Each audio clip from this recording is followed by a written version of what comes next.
इस अफसाने के बारे में आपका क्या ख्याल है? बिल्कुल फहश अफसाना है, जिस्मानी इशारों से भरा हुआ।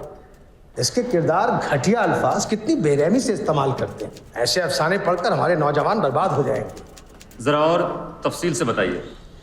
देखिए, हम राइटर्स की जिम्मेदारी है कि हम अपने आने वाली नस्लों को अपने कुर्बानी, अपने फतेह के बारे में बताएं। इंसानी हौसले और उम्मीद के अफसाने लिखें, ना कि सच तो हरगिज नहीं बोलना चाहिए, वो सफ़े फाड़ देने चाहिए जो हमें पसंद ना।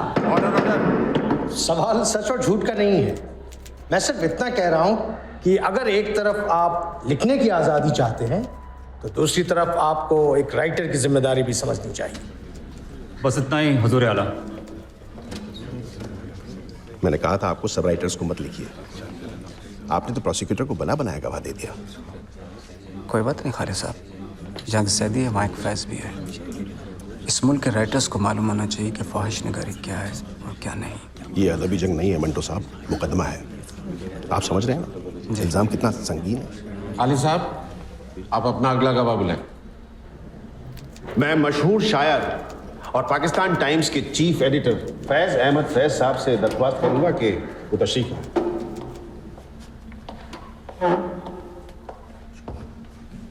फैज़ साहब, प्रेस ब्रांच के कन्वीनर होने के नाते ये बताएं कि क्या आपके इदारे ने ठंडा गोश्त पर फहशी का इल्ज़ाम लगाया? जी हाँ, लेकिन मैं इसके सख्त खिलाफ था। मैंने तब भी यही कहा था और मैं अब भी यही मानता हूँ कि ये कहानी फहश नहीं। और इसकी ज़बान?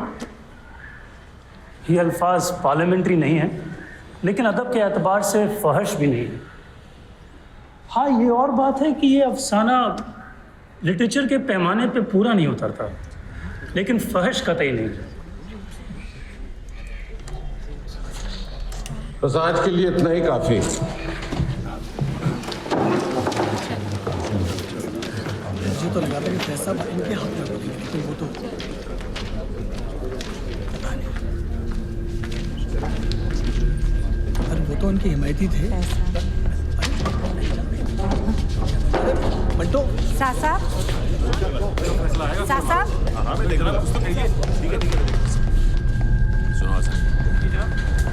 अरे मंटो साहब, भाई वापस बुला जी। मंटो साहब, अरे मंटो साहब चलिए, किस औरत से बात कर रहे हैं? अरे मंटो साहब चलिए, कर क्या रहे हैं? चलिए।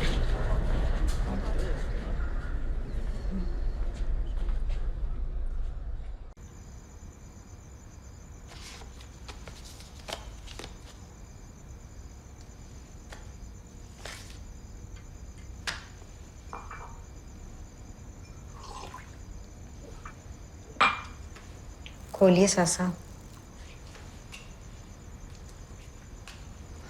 सब आपको लिखते हैं और आप है कि वो अलग दुनिया थी जिसे आपने खुद छोड़ा है। मुझे तो अब भी समझ नहीं आता, गुस्से में तो हर कोई कुछ कह देता है। तकलीफ शाम के कहने से नहीं हुई, शायद मैं भी एक दिन वैसा सोचूं। हम कहाँ इतने अलग हैं।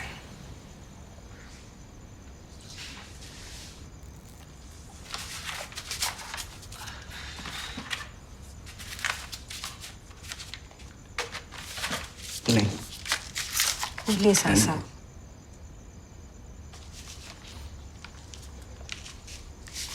खोलिए, कम से कम इसमें ताकत है।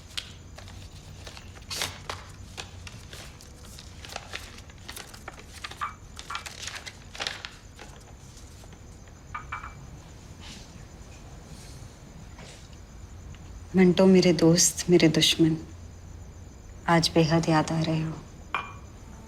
तुम्हें याद है जब हम पहली बार मिले थे?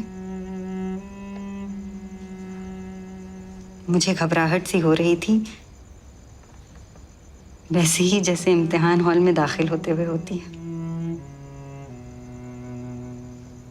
सुना था तुम्हारी जबान की नोक पर डंक है, मगर पहले ही लम्हे में हम ऐसे बेबाक और बेतकल्लुफ हो गए। लगा जैसे बरसों की कमी पूरी कर रहे हो। मेरी तहरीर में वो ताकत नहीं कि तुम्हें वापस बुला लूं, लेकिन खत का जवाब तो दे सकते हो।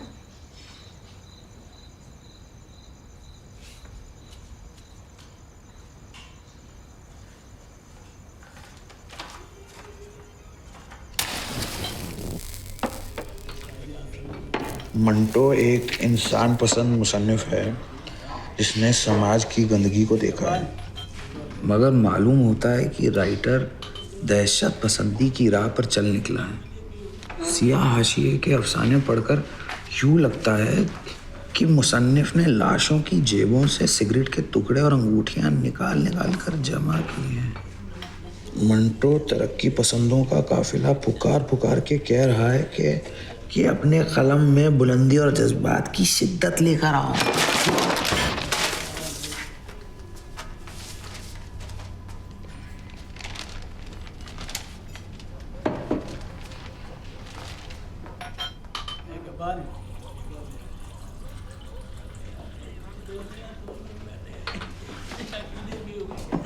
मैं बस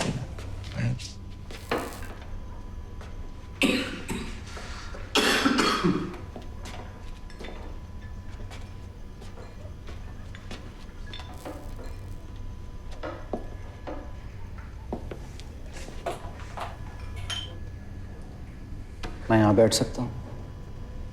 पब्लिक जगह है, कोई कहीं भी बैठे।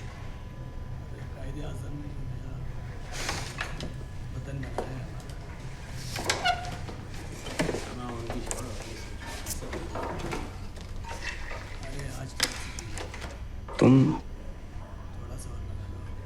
मेरे सामने आके बात कर सकते थे। आप तो आजकल मिलते नहीं, और माफ कीजिएगा मंटो साहब, मैं यहाँ आता नहीं।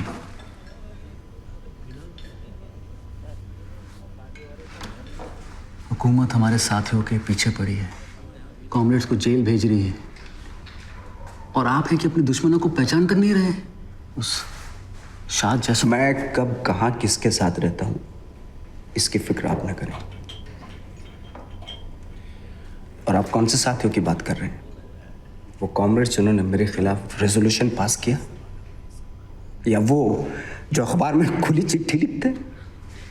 आपकी फिक्र है इसलिए लिखा, इसलिए यहाँ आया, और आपने अपनी ये क्या हालत बना ली है?